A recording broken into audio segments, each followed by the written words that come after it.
question. We deliberately kept it with Sai Deepak, knowing full well that all of you will come back post-lunch.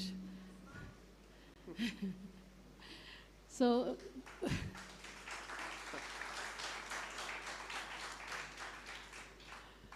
Sai Deepak, thank you for a second book of equally interesting and disturbing information, just as the first one was. I think what you exemplify is new perspectives to old facts that we already know. So I will not present what the book is all about. I think that will emerge in the course of the talk. So in your first book, you basically talked about the impact of European coloniality on our consciousness. And me being an urban Indian city dweller, obviously it made me think a lot, especially since I teach the Enlightenment and I had to give a completely different gaze to it. This time you have decided to look at similar timelines, but you have delved into Islamic, Muslim, Middle Eastern coloniality, as you call it. So, first of all, why did you find it necessary to, what is the perspective that you wanted us to change or reset in our minds by delving into this subject in the second volume? Since you have read the book, what did you make of my intention as the reader? Well, the fact is that if you are aware of what's happening in India today, then these are the questions that you've addressed in the second book give certain answers and indications as to why, where we are going with certain policies, where we are going with certain ideologies, and the consequences that the majority is facing. So it really helps in understanding that. So the preparation to what we are today is, I think, what you have. But why am I answering this question? Did you see a parallel between the past and the present? Did you? Yes, I do, and that's my last question to you, in fact. That was the intention. Okay. So that was precisely the intention. Okay. Because the idea was not to indulge in any kind of an academic exercise. By the time I was done with the chapter on Mopla riots, and while I was going through the material, I consciously stayed away from my family. So my family lives in the first 2 floors. I live on the 3rd floor in my office. And is it loud enough? Yes. Huh. I avoided meeting them because I know for a fact that the material was filling me with a lot of purpose and, let's call it, dark energy. And the idea was to see if there is a way that I could transmit what I was feeling to the audience. Not necessarily the dark energy, but that sense of purpose.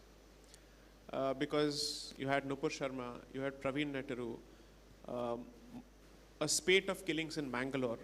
People are not paying attention to what is actually happening on the streets of Mangalore right now, and it is reminiscent of what was happening in 1920s. I know for a fact that a number of people who went for election rallies in Wayanad and other places, despite having police protection, had to leave the place merely because 2 or 3 boys in motorcycles with green flags would turn up and say, leave. And that's the end of the matter. And this is in 2020, 2021, and 2022. So I couldn't see a distinction in the situation, the quality of the situation. Perhaps I would actually go to the extent of saying that it is even worse at this point, simply because of the self-imposed fetters that we have as a community put on our ability to speak about the truth. And second, I think that the current dispensation is making the very same mistakes as the Congress of the 1920s. So if we go to the beginning of the book, there are 2 things that you discuss. One is the Muslim movement to purity. There are 2 interesting contradictions, in my opinion, that drive it. One is a sense of massive insecurity of the loss of power. And second is somehow a certain entitled notion that they were the rulers and they need to rule back. So that is a movement that drives it. And the second one is the impact of English education. So on the one hand, you have an entire brood of clerks, non-thinking moderates who emerge out of this English education. And on the same hand, you sort of attribute exposure to English education to a certain revival of nationalism. And then can you please explain to us as to why the Muslim community were late in catching on to English education and why they did it? Because their motives are very different. So if you can explain these two. So one of the things that I was trying to showcase in the second book, so the first book effectively lays out a broad thesis in terms of what is the impact of European coloniality on Indian minds. But that would be a very monolithic approach to the entire situation, because obviously the two-nation theory was a reality on the ground, which means both the nations, meaning the Hindu nation and the Muslim nation, were receiving this English education very differently. Hindus, I would say a significant portion of them, those who embraced English education, were doing so to climb the social ladder, and also they had refashioned their own approach to dharma on Protestant lines. The Brahmo movement being significantly one of those examples, according to me. And therefore, they wanted to perhaps do away with those aspects of their culture which they felt held them back from being a part of the new modern civilized world. And they had almost no conviction in the metaphysical, let's say, foregrounding of Hinduism. And they were happy to be a part of this elite club. Now, Muslims consciously stayed away from English education, perhaps because they were acutely aware of education's role in transmission of culture, including the role played by language. And in that sense, Muslims were sharper, better informed, shrewder, and far-sighted in not embracing English education. And they stayed away from it significantly. And this was a conscious call which clerics and families issued to their own children, saying, do not embrace it under any circumstances. Should it come to that, start with Islamic learning and then go to English learning. And that is the hybrid model that Syed Ahmad Khan comes out with. So the one is the question of the means. The second is the end goal. Hindus, represented by the Congress, represented by the moderates, were interested in being part of the English empire. They make no bones of it. They're absolutely clear about it. Anyone who aspired for freedom and complete independence was branded a lunatic who should have been committed to a mental institution, according to them. These were statements issued by Gokhale and others, the political mentor of Gandhi. And these statements were not isolated statements. This broadly represented the DNA of the Congress until the emergence of the extremist faction within the Congress. And since the extremist faction was effectively marginalized and relegated to the sidelines, the moderates represented the mainstream of the Congress.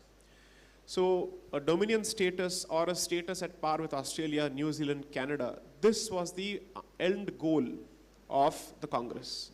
Whereas Muslims were clear, and Syed Ahmad Khan says it abundantly clearly, where he says, I am no fan of the British man or his culture, but I need his help to prevent the resurgence of Hindu political rise.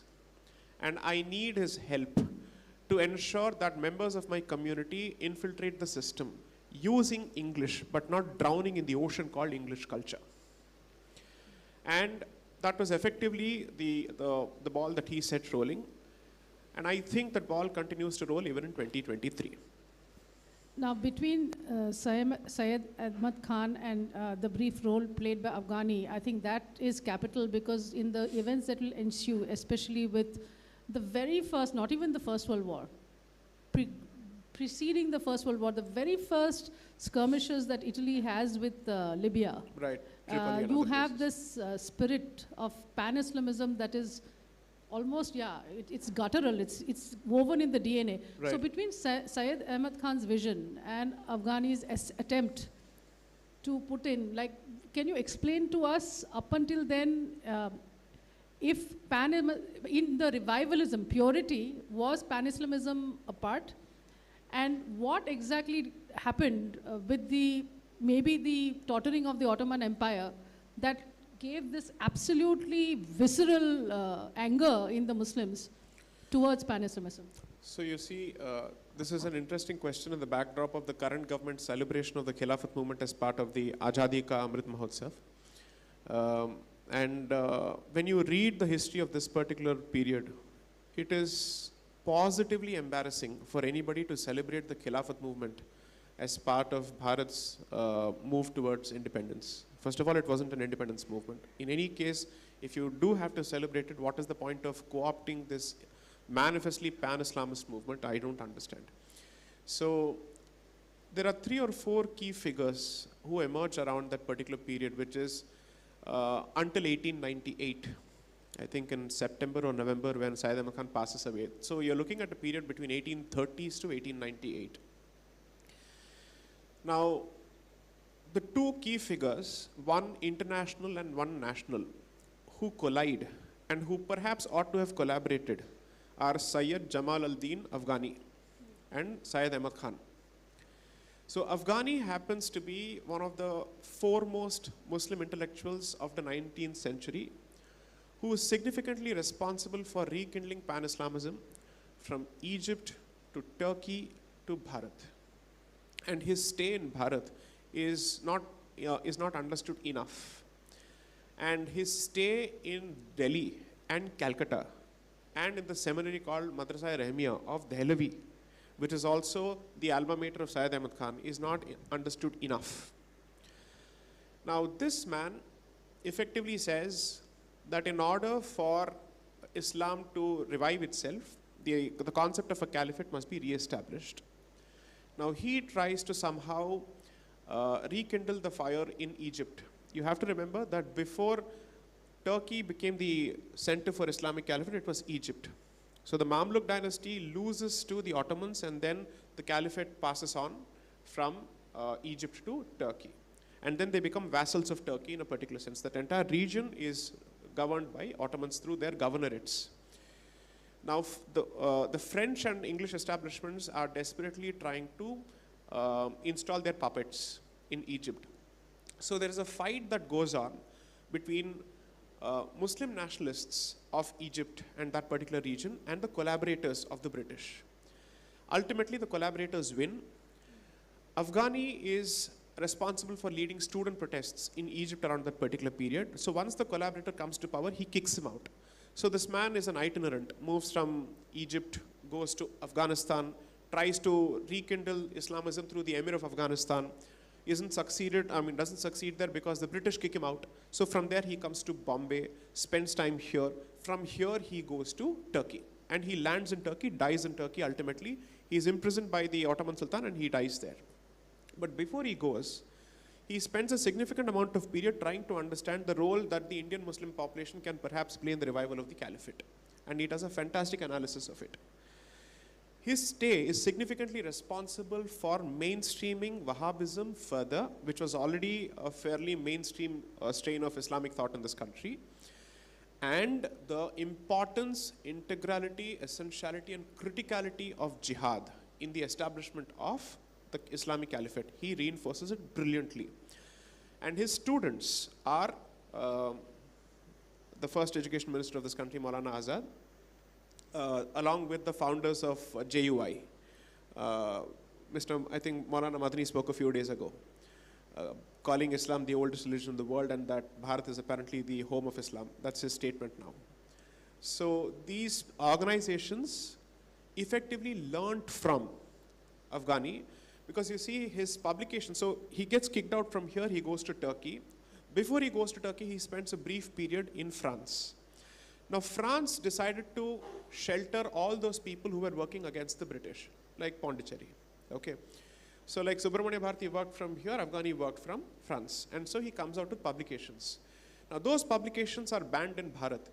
But somehow those newspapers and those publications find their way to Islamic institutions here, and they read and they say, this man has given a fantastic way forward in terms of a map as to how do we rekindle and revive the Muslim establishment of the world. And then they start working here actively. This is just before the Khilafat movement. This is just before the outbreak of the First World War. And once the First World War starts, then the divided loyalties start. Now, what is the role of Syed Ahmad Khan and what are his interactions with Afghani? Syed Ahmad Khan until then is effectively seen as the intellectual leader of Muslims in Bharat because he is showing them a fantastic way. He has established a brilliant institution by way of the MAO, which hadn't become Aligarh by then. It was renamed as Aligarh only in 1920. So he says, he's basically telling Indian Muslims, do not concern yourself with pan-Islamism or with what's happening in Turkey, because you have to deal with the realities of your existence, which is to keep the Hindu away from power as much as possible. And in order for you to do that, you need to collaborate with the English. So do not take an anti-English position here. And if you start interfering with the power struggle between the Ottoman Empire and the English Empire, you are endangering your position here, has been his position. So when this man comes here, Afghani comes here, he effectively calls out Syed Ahmad Khan as a British collaborator. And he says, you don't have the confidence in the Quran, you don't have the confidence in Hadith, you don't have confidence, you are effectively a believer of natural law. He writes a book where he coins this derogative word called natury, which is, it's an Urdufication of the English word, which is anybody who believes in natural law is called a natury. So he writes a huge criticism of these people, saying these are Darwinists who are anti-Quranists, so on and so forth. And this fight effectively decides the way forward for the Indian Muslim population's, let's say, course of action. Syed Ahmad Khan, according to me, lost this battle. For two reasons. This was almost close to the fag end of his life. And Afghani was relatively young. I think the man died before he turned 60. In his mid-50s, he died. And this man came in with a lot of vigor. And all those people who felt that the pace with which Ahmad Khan's vision wasn't taking effect got a lot of, let's call it, they got the right kind of kick that was needed through Afghani's sermons here. And then when he goes to Turkey, in his detailed exposition to the Turkish Sultan, he explains the role that Afghani Muslims and Indian Muslims will play in establishing the caliphate, because they have numbers, they have educated Muslims from the Bengalis, they also have money, and they are in perhaps control of among the largest swathes of land possible. So considering this tussle decides the way forward, and this immediately precedes the outbreak of the Khilafat movement. Okay? So I think that period needs to be understood better. Subsequently, the Aligarh movement, realizing that it's falling behind because of Afghani's influence, also adopts the very same course of action. So this is what happens. And Hindus were doing Bhajan Mandali for the British all this while. So this is there are two strains you follow. So this is the Muslim strain in the book. The other one is initially, let's call it the Congress before it splits. That is, as you explain, is actually a safety valve to contain and give a channel of opinion expression to the nationalist movement that was burgeoning at the moment. Correct. Okay. So now contrast this with 1885 to 1905 and the achievements of Congress therein. And the realization of the revolutionaries of 1905 and what the Muslims achieved between the establishment of the Muslim League and the concessions given to them in the Morley Minto reforms. You know, just give us the timeline so that we understand exactly what was achieved in 20 years and what was achieved in 2 years and how. So you're looking at the establishment of three different organizations. Congress under the leadership and under his vision in 1885. The Mohammedan Anglo-Oriental Education Conference, which was established in 1887 by Syed Ahmad Khan. Then December 1905, 1905? Yeah, it's 1905 is when, 1906 is when Muslim League is established in Dhaka. Now from 1885 to the Surat split of 1807 between the Narandal and the Garamdal, the Congress is doing only two things. Give us more representation in the bureaucracy. Give us more representation in the bureaucracy. We want more sane policy making. And ensure that the examinations that are held for the civil services between England and India are the same, the pattern is the same, the syllabus is the same, everything is the same. That's all they were fighting for, nothing beyond. The fight between 1885 until 1905 was for greater representation in the bureaucracy to be a part of the colonial administrative infrastructure and gradually moving towards Swaraj. And Swaraj was defined as staying within the confines of the empire as its dominion.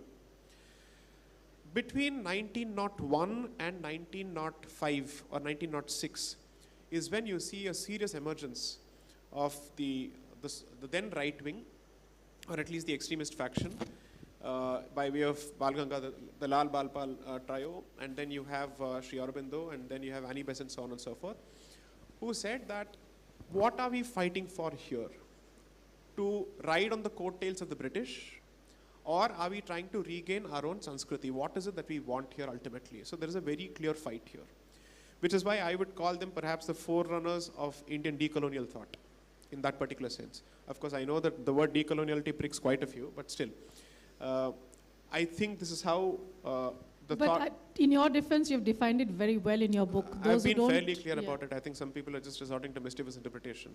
So the point is that they wanted to base the entire movement on Bharatiya ethos and civilizational ethos. And they were very clear that this mirage called Hindu-Muslim unity would never be achieved, and even if it is achieved, it would come at the expense of our interests and to the advantage of their interests. Lala Lajpat Rai was very, very clear about it.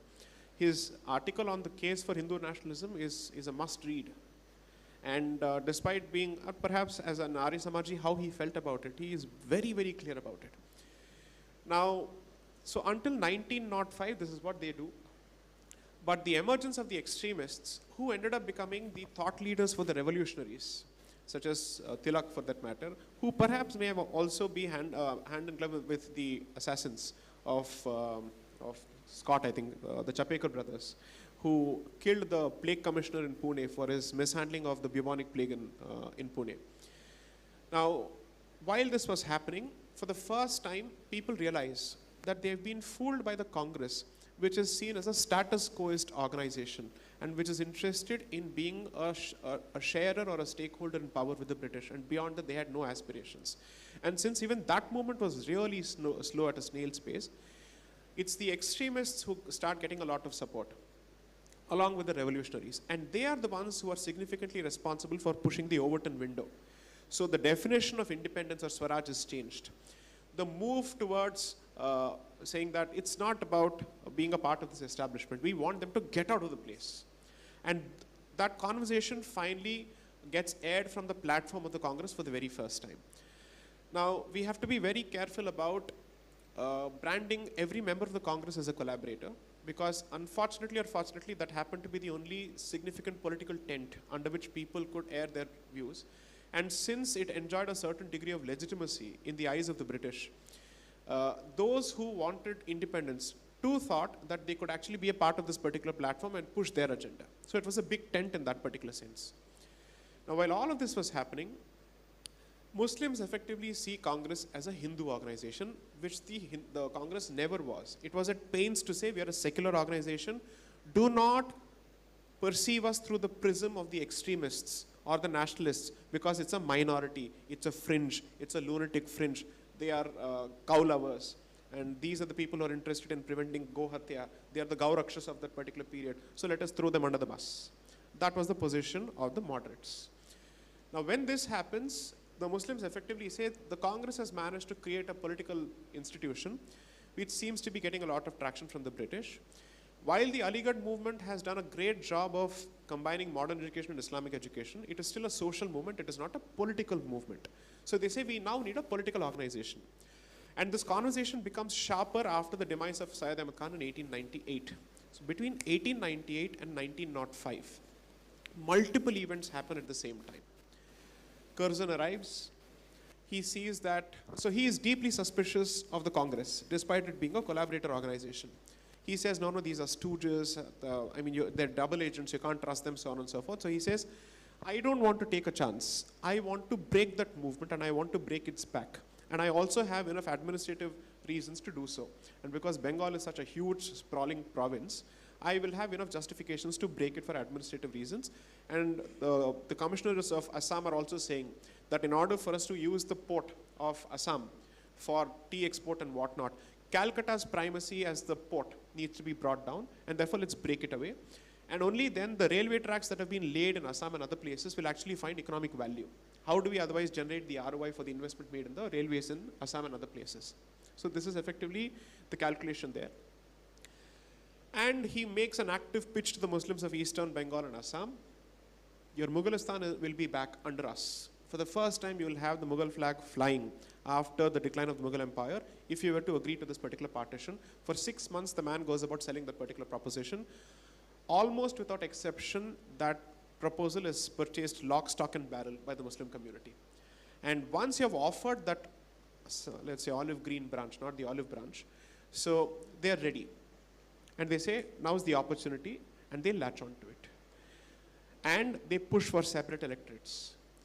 And after pushing for separate electorates, when they succeed in the Minto-Morley reforms to get the separate electorates, by the end of that year, they establish the Muslim League. The pace with which the Muslim League moves after that, I would say the Congress was caught unawares.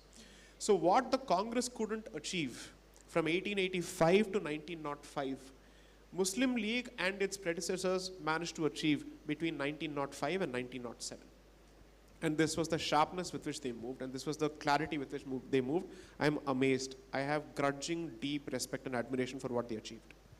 So one of the things that are spoken about your book is your citations. So you have a lot of quotes of parliamentary proceedings of the Morley-Minto reforms. One of the things that really struck me a lot, especially because that collusion is very rife today, is that you actually had British members of parliament talking about Islam and Christianity being the religion of Abraham. Correct. And therefore that collusion is important. Correct. So can you explain that? Of course it infuriates me, it baffles me that, you know, the so-called nation of the Enlightenment should talk and justify ceding the separate electorate and the 3/4 vote, actually citing the fact that the religions are of the same origin. So can you just, especially because this collusion affects us to this day. Correct. So you see, after 1857, when the vast majority of the Muslim population comes under the radar for their participation, not in the independence movement, they actually wanted the revival of the Islamic flag. That much is very clear. I don't think we should even be celebrating it as the first war of independence. So there is a very clear documentation from Pakistan side of historians as well as Indian side of historians who clearly say that they were not fighting for an agnostic independence which is agnostic of religious identity and all that. They're very clear about it. Anybody who shouts Nara Takbir at, let's say, in a fight is not being irreligious, because it's bound to be followed by Allahu Akbar. Okay, that is the slogan.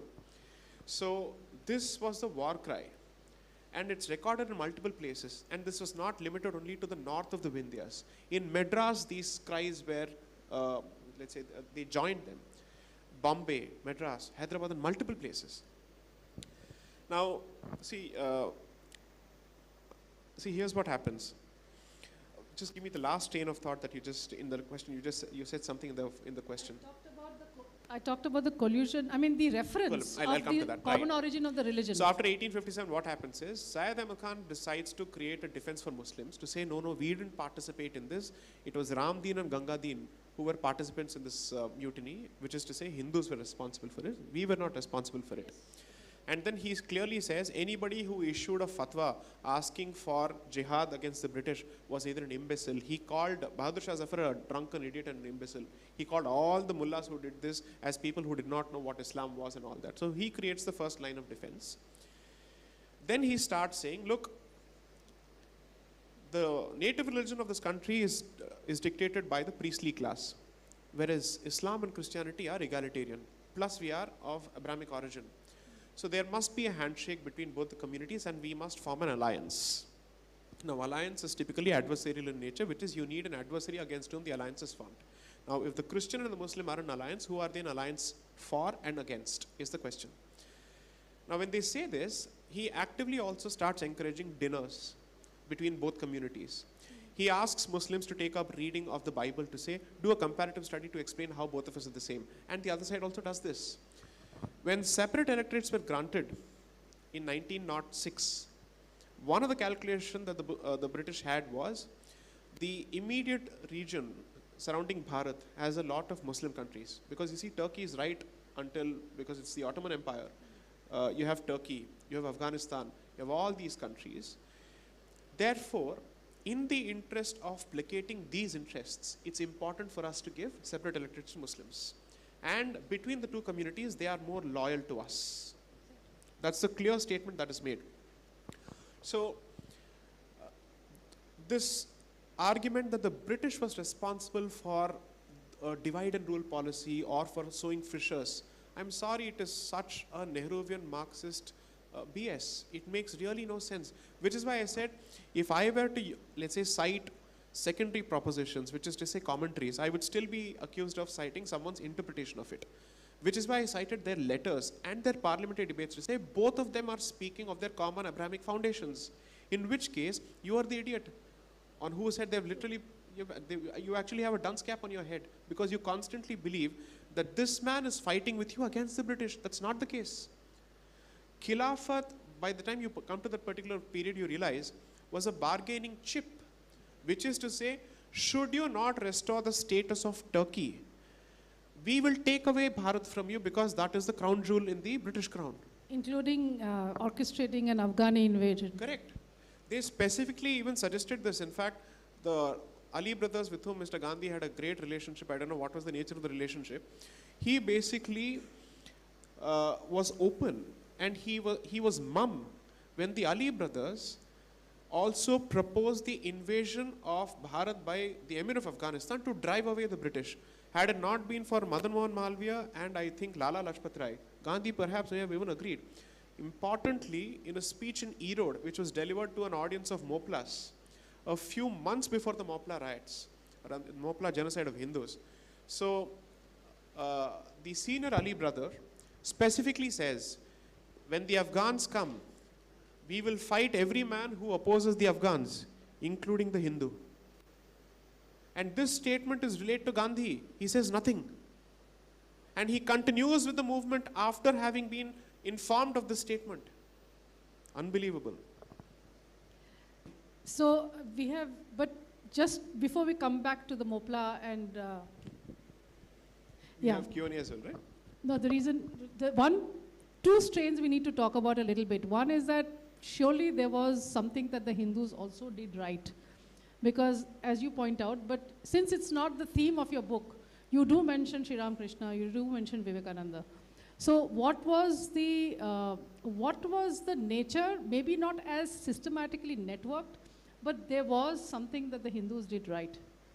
And in continuation of that, you know, it could be considered the bedrock of the nature and the quality of the Swadeshi movement. So can you talk a little bit about that? And also, since we are already into the Khilafat, is it not evident for anybody who reads our history that while the petitions were being given to the government, or while the reforms were being proposed, the fact is that during the war you had the Defense of India Act.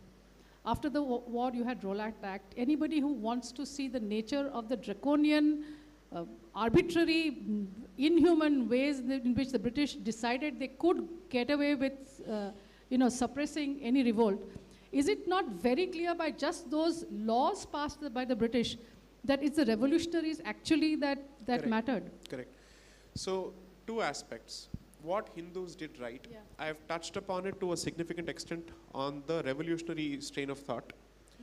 But it will come better in the third book, where I will cover the Sangathan movement better. So the first two books are an analysis of the triggers, and the next two books would discuss the responses from the Hindu side to this. Therefore, establishment of BHU in 1916, the Sangathan movement, and then the Sangams that were happening in Kashi and other places, which gradually led to the formation of multiple organizations, the the Hindu Mahasabha, so on and so forth, and its offshoots. That will come out gradually. So just to be clear, there are about 5 or 6 movements that the third book will cover. The so-called Ambedkarite movement, the Sikh movement, the Dravidian movement, the communist movement. So I will not ask you my question on the Justice Party now.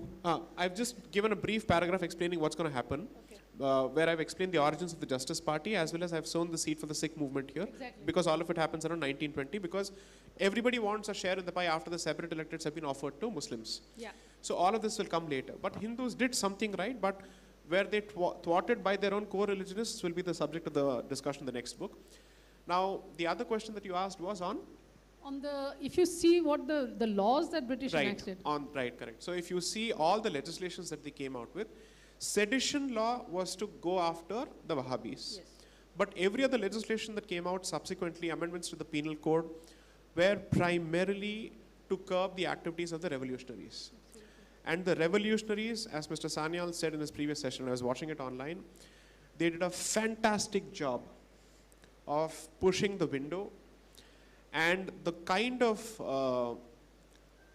I'd say, see, it's like this. Revolutionaries were isolated by 4 stakeholders: the society at large, the moderates in the Congress, the extremists who couldn't openly own their allegiance or relationships with them, the Muslims who didn't want them, and of course the British establishment. So under these circumstances, with utter isolation, the revolutionaries operated. Imagine the kind of commitment that they had to Bharat for them to operate in these circumstances. Now, Mr. Sanyal said something very interesting about Sardar Vallabhbhai Patel's elder brother during the course of his talk. All you should do is this. Today, Sardar Patel looks great. Netaji looks great. All of these people look great. I would offer a simple litmus test. As long as these people were in the Congress, what was their attitude to the revolutionaries of that particular period? Did they bat for them? Did they give them intellectual cover fire? Or did they actively push for their prosecution and publicly castigate them? You will find very few Congress leaders who are not guilty of one of these things. And that would include the person whose Statue of Unity has been built in Gujarat. His letters will clearly show what he thought of the revolutionaries. So today, because we have Nehru and Gandhi as the soft targets, anyone who represents an opposition to them becomes someone worthy of co-option. But if you want to actually look at the, let's say, the history of the particular period better, revolutionaries represent, according to me, perhaps the purest strain of thought which comes close to Bharat's civilizational ethos, where I would say they kept the Kshatriya spirit alive. Every legislation, in fact, even prior to the 1919 Act, there's a huge report that comes out on seditious crimes. They hold the Brahmins of Maharashtra singularly responsible for fomenting revolutionary activity in Maharashtra, because he says, you see, the Maratha Empire was ultimately governed or finally governed by the Peshwas. Peshwas were Brahmins, so it's the Brahmin who is trying to revive his political status. And Tilak is a Chitpavan Brahmin. So this is how the discussion happens. It's not just about the religious identity, it is now the caste identity that comes out very clearly. And if you look at the enumeration of the trouble that they caused, and the report that actually is prepared, Punjab, Maharashtra, Bengal, across the country, and even in the south, astounding. So this was never a peaceful movement. It's a peaceful representation of an otherwise violent movement that was going on parallelly. And you have to realize that the revolutionaries were not even getting support from the press. Even the local press was pro-Congress, which is why they were forced to come out with their own mouthpieces. The Anushilan Samiti had to start publishing its own mouthpieces because they were not getting traction. So there's a very popular line in Rajkumar Santoshi's representation of Bhagat Singh, in the legend of Bhagat Singh, where he says, "Agar ye Congress cheekti bhi hai, to ye chhap jata hai paper mein," which is actually the case, which is exactly what happened. These people did not get money, and these were educated people who realized what kind of nonsense they were being taught in schools and colleges, and they decided to jump into this Havan Kund. So I think, I hope through Mr. Sanyal's books and others' books, that history is done justice to. This much is clear. At every stage, the Congress was pushed to changing its position only because of the extremists and the revolutionaries. But for them, minus them, Bharat would have actually seen a very clear submission as a dominion to the British Empire. That was their clear-cut goal. So the carrot of the home rule, and this is where you have to tackle two ideas, basically gives you the Hindu-Muslim unity phase. Now, discuss in your words the rationale of the Muslims riding on this catchphrase of Hindu-Muslim unity, what the moderates actually thought they would achieve by it, And I think we have to bring in Gandhi specifically in this point right now. Tilak, Annie Besant, and Gandhi. Yes, you can discuss these three.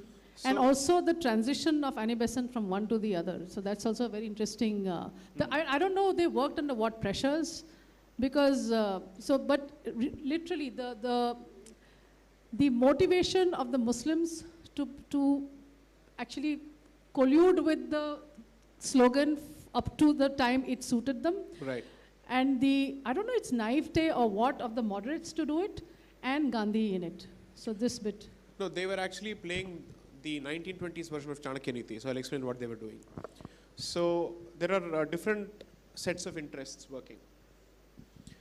By 1914, moving to 1916, the Muslim community here is in a fix, serious fix. It doesn't know what to do, who to support, because you are midway into the First World War.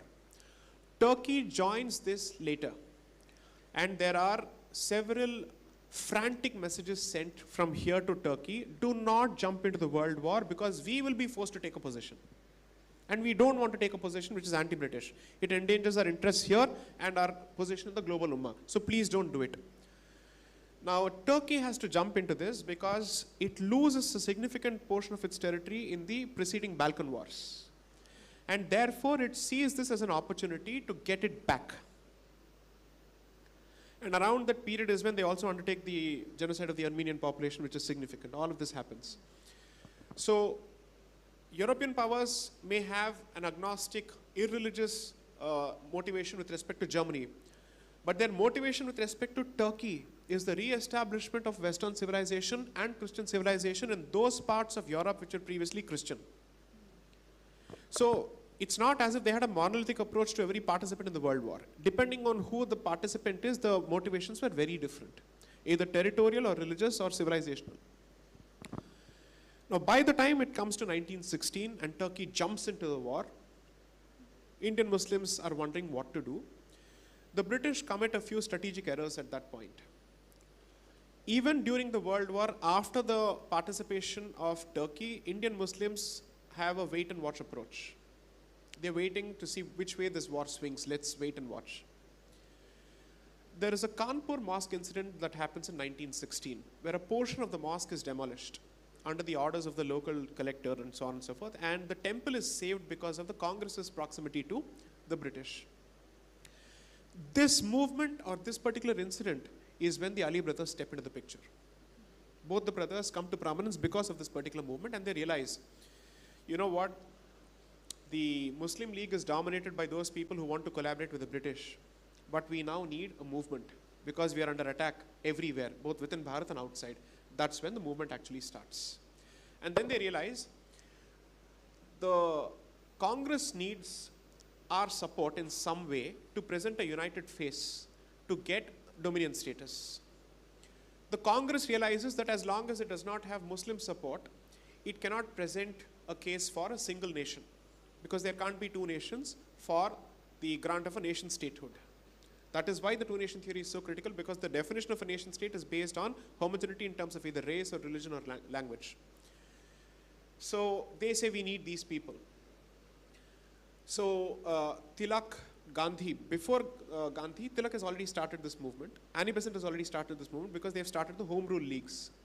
The Bombay branch of the Home Rule League is run by Jinnah, and he was a fantastic administrator of the movement. He did a fabulous job of it. I think the man acquitted himself in every role, better than Gandhi. So while this movement happens, they then realize the best way to get the British to take a few steps back from Turkey is to participate with the Congress and present Bharat now as the bargaining chip. And then comes the Lucknow Pact of 1916, which starts this golden phase of Hindu-Muslim unity in this country, which lasts for barely 3-4 years.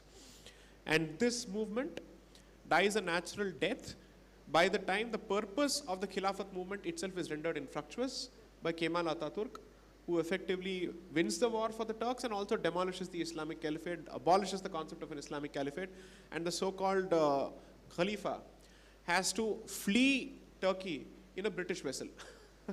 That is the final insult to the global ummah, which is delivered by the British with the icing on the cake. Now, by the time you're looking at the closure of the First World War, Turkey is lost in the first round when Kemal Atatürk has not come to power. And then you have the negotiations going on with respect to territories. So now the argument becomes of the Indian Muslims, restore every territory that Turkey has lost in the war. So Germany's territories will be taken away in Alsace-Lorraine and other places. But as far as Turkey is concerned, it should not suffer the same consequences as Germany. The British man and all these allied powers say, how do you expect us to treat Turkey differently when it has been an equal participant in this war? Why should Germany and Turkey be treated differently? Then they say, okay, if that is not possible, at the very least, preserve Turkey's control over what is known as the Islamic homeland, which means Palestine, Syria, Makkah, and Saudi Arabia, which is called that's where the whole thing comes from. Al Jazeera is actually named after this. The Jazeera, because that's where you have their holy shrines. This becomes the bargaining chip. All of this is rendered infructuous when Kemal Atatürk comes to power, and then he wins back his territories from Greece and other countries, which is Turkey's territories. And then he says, you know what? The presence of this caliphate in this country is single-handedly responsible for us being constantly at loggerheads with the West and everybody else. I'll take away the British suspicion that it might lead to Islamic revivalism by demolishing the concept of a caliphate altogether. So the first step that he does, he says, the Khalifa will no more be an individual. It will be the parliament itself, which has never happened in Islamic history. That creates a huge round of debates as to how can Khalifa be an entity as opposed to an individual. And then he says, I'll go to the next step and destroy that institution altogether, and he abolishes it. Once this is done, every reason that existed until then for Hindu-Muslim unity is gone. All promises made until then are retracted. But the Hindu side continues to live by its promise. And then starts the phase of riots, bloody riots. During the period of Khilafat, it continues in Bihar and other places in districts like Arra district, massive riots that go on. They get reported because the Hindu side responds in massive numbers, which results in greater concessions being given to the Muslim League by the Hindu side. So regardless of who causes that particular riot, merely because there's a retaliation from the other side in self-defense, Congress is expected to give more concessions in seat participation, regardless of the numbers. So in certain provinces, even if the Muslim population was less than 20%, their representation in the province's assembly would be over 50%. These were the kind of concessions that were extracted. And then once the riots start, by 1924, Kohat, Malegaon, Mopla, Malabar, all these places, it's over, done and dusted. So at best, 1916 to 1924, there is no concept of a unity before or after. And Gandhi? Gandhi was taking forward Tilak's and Annie Besant's role in the support of this Khilafat movement. But the one thing that he does is Tilak and Annie Besant had significant political standing independent of their support from Muslims. Gandhi's rise to political power is significantly on the backs of Muslims. And therefore, he is effectively held hostage to their support to continue being relevant. And there comes a point where Khilafatist hooligans take over Congress proceedings and shut out every dissenting voice to prop up Congress, to prop up Gandhi. And it is captured in the minutes of the Congress proceedings. Now, I'm not even fabricating this. I don't need to do a Romila Thapar here. So I know for a fact, which is why the proceedings are abundantly clear. So the man, for all his professions of non-violence, was comfortable being, let's say, being led by hooligans of the first order. His response to Mopla riots is nothing. His response to Kohat is, Hindus, please don't go back. Until Muslims of that particular region grow a heart and a spine and a conscience, please don't go back. Kohat is significant because Kohat had a Hindu minority. 7%. So while he talks about the rampant riots that took place all over India, nowhere was there displacement of Muslim population. But Kohat, where the minority was Hindu, there was actually a displacement of population. It's very, very reminiscent of Kashmir. So the British troops who were stationed in Rawalpindi cantonment had to be called to evacuate the 7% population where 93% was Muslims. and Kohat is currently in NWFP. This is the nature of the so-called Hindu-Muslim unity. By the time Khilafat is done, everybody says, so Annie Besant, who was until then the extremist, moves to the moderate side. Because if extremism is Gandhi, with the support of Khilafatists, I don't want to be on this side. Because she said this is going to lead to anarchy. Not just that. There were religiously motivated defections in the army in favor of the Khilafatists, in the Muslim regiments. So, the Hindu population and leaders who were concerned for Hindu population safety were worried. If these kind of defections happen, and the British army is left defenseless, or it doesn't have the numbers needed, what happens to the Hindu population? Then these were the kind of concerns. Then they realized that this nonsense is not going to work. Let's go back to the Tilak model, where Tilak effectively said, don't fight for a place in the bureaucracy. Fight for a place in the Imperial Legislative Assembly and be a part of the change from within the system. So he changes the moderate's approach to colonial administration by saying that I might as well learn from Syed Ahmad Khan that if I can't fight them militarily, I might as well occupy those positions and change it. That leads to the establishment of the organization that Mr. Sanyal mentioned previously, the Swaraj Party. Motilal Nehru and all these people established the Swaraj Party and say that because of the non-cooperation movement, the Congress stays out of all the elections. Muslim League is constantly contesting in elections. And therefore, for them to become part of the legislative debates and for them to become part of the policy-making discussions, they decide to contest elections. The Justice Party comes around the very same period. Then you have the Singh Sabha set up across the country, which is, as Mr. Sanyal said, the precursor to the Khalistan movement, which is where the division starts between the Hindu identity and the Sikh identity. So I will also, he ends the book with the Mopla riots, and I will also end my last question with it, because it's only fair that they ask you questions. But the way I'll do it is this. How fair is it? 5 minutes? Yeah. You wanted me to shut up earlier. So I gave you a hint. You didn't get it. Go on. So I'm being bullied. So the thing is that this is an extract from a book on modern India by Arjun Dev. I did a Twitter crowdsource information on this. It ruled the roost of India's education system for about 20 years at least. And this is what they say about the Mopla riots. The movement was a great success. I think this is for the non-cooperation. And the firings and arrests could not stop it. Before the year 1921 was out, 30,000 people were in jail. They included most of the prominent leaders. Gandhiji, however, was still free. A rebellion had broken out in some parts of Kerala. The rebels were mostly Mopla peasants. Hence, it is called the Mopla Rebellion. The rebellion was suppressed by terrible brutalities.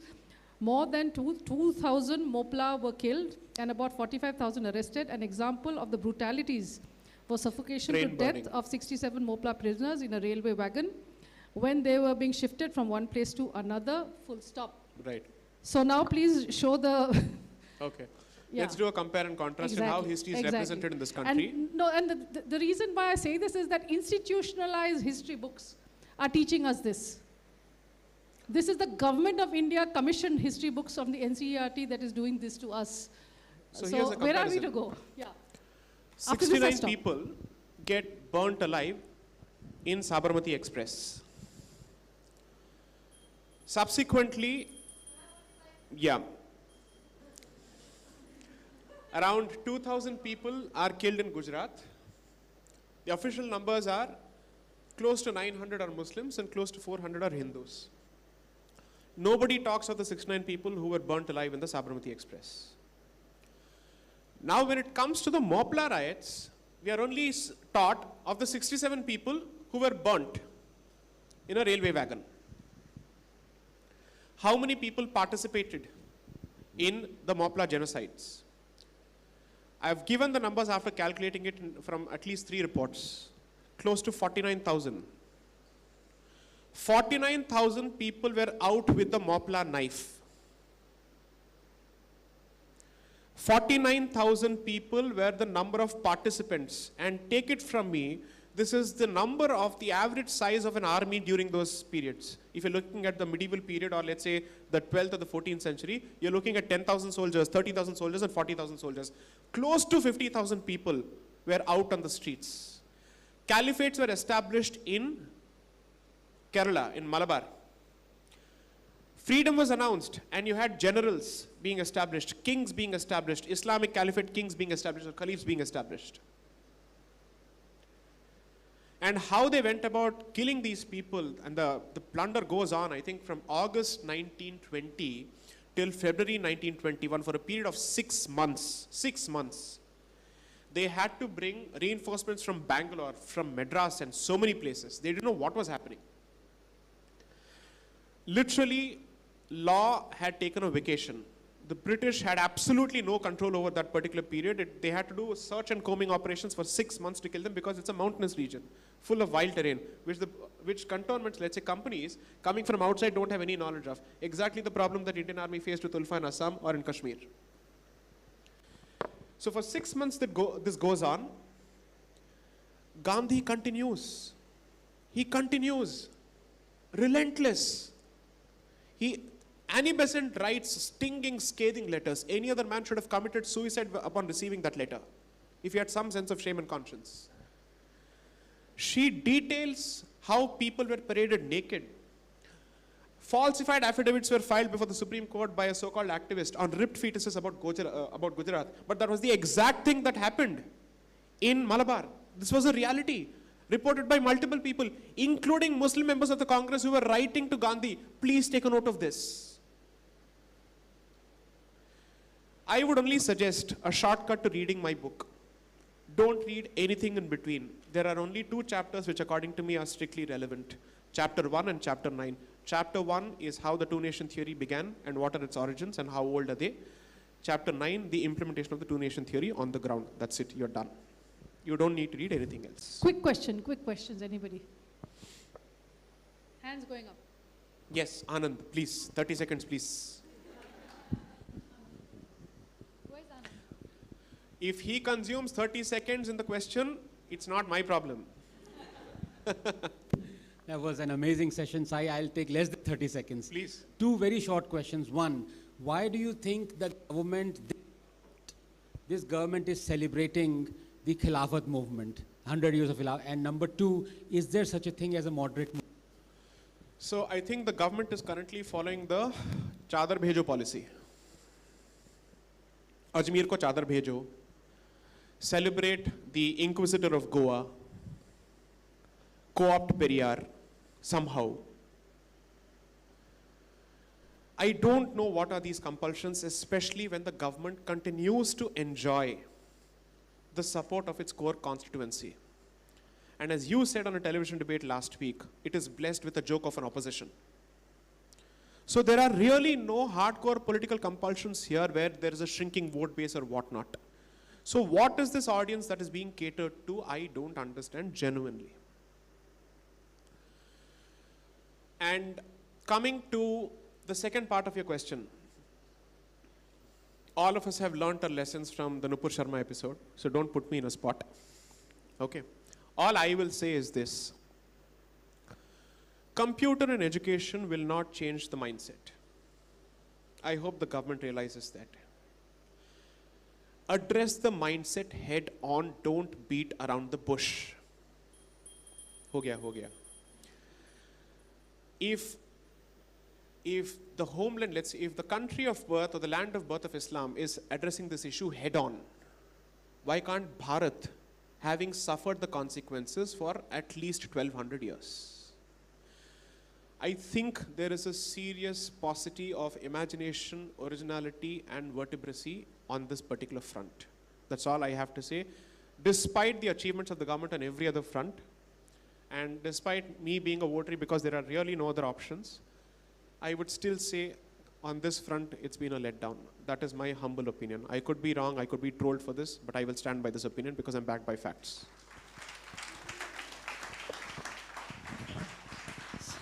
That's all, I'm afraid we have the time for. On to the next session. Thank you, Sai.